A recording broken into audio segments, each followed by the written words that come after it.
để mấy trái thôi, tại vì mình làm có ba mấy loại ớt là như đây đủ rồi, nhiều quá,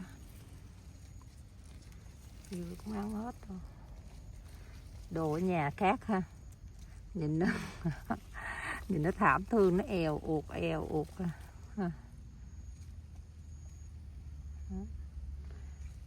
Sao bán được.